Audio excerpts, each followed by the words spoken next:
Je m'appelle Nadia Chiari, je suis la dessinatrice du chat Willis from Tunis.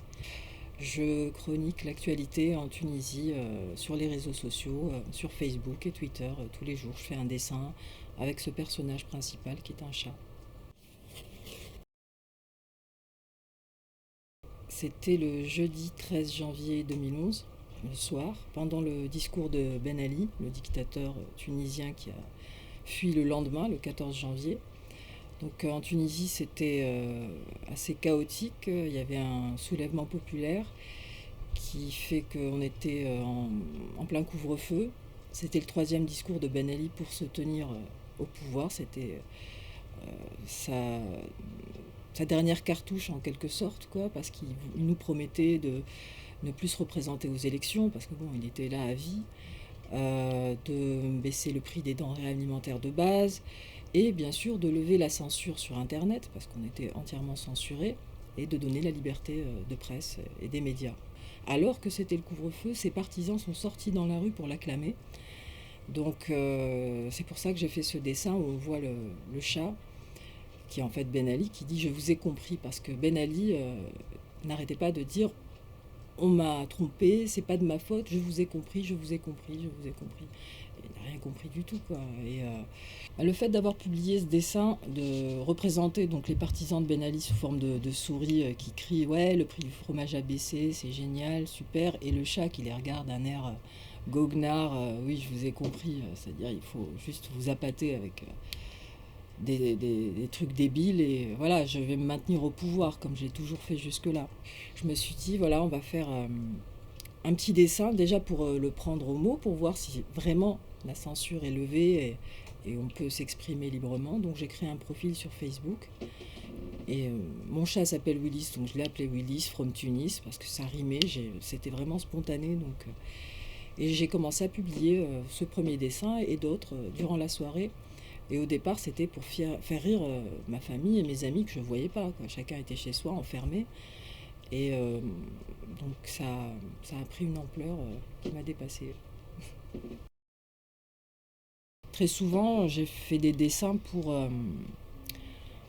là aussi, pour faire rire dans les moments où on ne doit pas rigoler, que ce soit avec mes parents, avec mes frères, avec mes amis en classe, à l'école, bien sûr, avec les profs, mais aussi avec mon mari. Mes petits copains, à chaque fois que voilà, il y avait une scène de ménage entre guillemets, ben, je tournais ça à la rigolade. Là, l'histoire, c'est voilà, les petits SMS, je t'aime, tu me manques, bisous, etc. Bon, j'aime bien, hein, je dis pas le contraire, mais j'aime bien aussi me marrer. Donc en général, je réponds toujours des choses auxquelles on s'attend pas. Bon là, en l'occurrence, c'est si tu m'aimes vraiment, oublie pas le pain. C'est plus dans l'état d'esprit, bon, les mots c'est bien joli, parole, mais le concret, nous on veut du pain, c'est tout.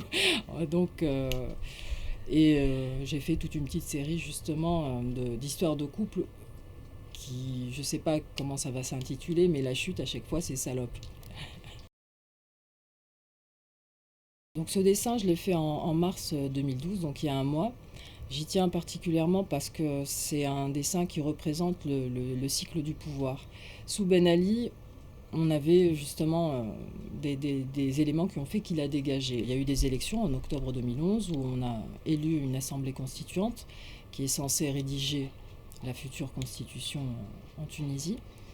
Et donc le parti qui a eu une majorité relative aux élections, c'est le parti Ennahda, donc le parti islamiste. Ils refont un peu les mêmes erreurs du passé. Donc j'ai fait ce cadran de montre qui commence par dégage et qui finit par dégage, donc automatiquement.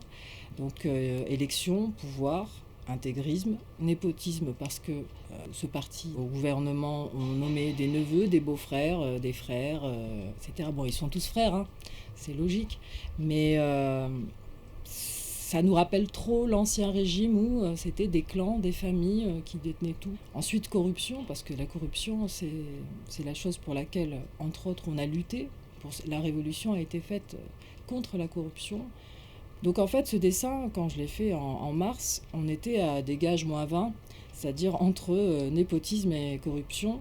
Et entre-temps, il y a eu donc des procès, contre des blogueurs, des Facebookers pour des images à caractère blasphématoire, pornographique, etc. Donc là, on est arrivé au stade censure, d'autant plus que là, cette semaine, au niveau du gouvernement, ils veulent monter une sorte d'équipe qui va sécuriser Internet. Sécuriser Internet, je ne sais pas ce que ça veut dire. Et ensuite, on passe à oppression. Et l'oppression, c'est ce qu'on a vécu donc, cette semaine, le 9 avril 2012. Le 9 avril en Tunisie, c'est le jour où on rend hommage aux martyrs de 1938. On a failli devenir nous-mêmes des martyrs parce que c'était une pluie de lacrymogènes et de matraques et de coups de bâton. Et donc malheureusement, ce cycle, s'il se perpétue, on va aboutir à une grogne populaire et un ras-le-bol. Donc voilà, ce dessin-là, je l'ai fait juste comme une sorte de mise en garde. C'est pour ça que le chat dit tic-tac, tic-tac, le temps tourne. Ne refaisons pas les mêmes erreurs, quoi. Courageux, je ne sais pas.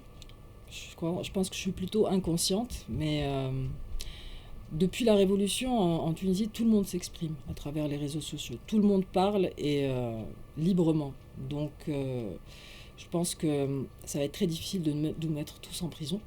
Donc j'en profite pour faire passer tous mes messages. Alors bien évidemment, il y a des conséquences quand je publie un dessin qui va choquer. Par exemple, celui-là, je représente un salafiste comme la créature de Frankenstein, en disant, voilà, quel monstre avez-vous engendré, docteur Frankenstein Tunisia. En plus, avec la cicatrice, enfin la calotte, voilà, comme s'il avait été, il y avait le cerveau manipulé forcément, et qui marche comme un automate. Donc, c'est me moquer des salafistes, et se moquer des salafistes, c'est pas recommandé en général, parce que la réponse est immédiate. Donc bon, pour le moment, ça va, hein, j'ai pas de soucis. J'ai beaucoup d'insultes, de menaces, mais c'est pas... Après, on n'est jamais à l'abri d'un allumé, mais bon, pour le moment, ça va. Donc s'attaquer à l'intégrisme, c'est toujours dangereux parce que justement, c'est de l'intégrisme. Il n'y a pas de quartier, quoi. La révolution, ça a été une révolution personnelle, artistique, totale et absolue. Parce que avant la révolution, je dessinais, je peignais, je faisais des expos, mais on ne pouvait pas parler de ce qui se passait. De toute manière, on pouvait aborder aucun sujet. Si on parlait du pouvoir, forcément, on avait des soucis.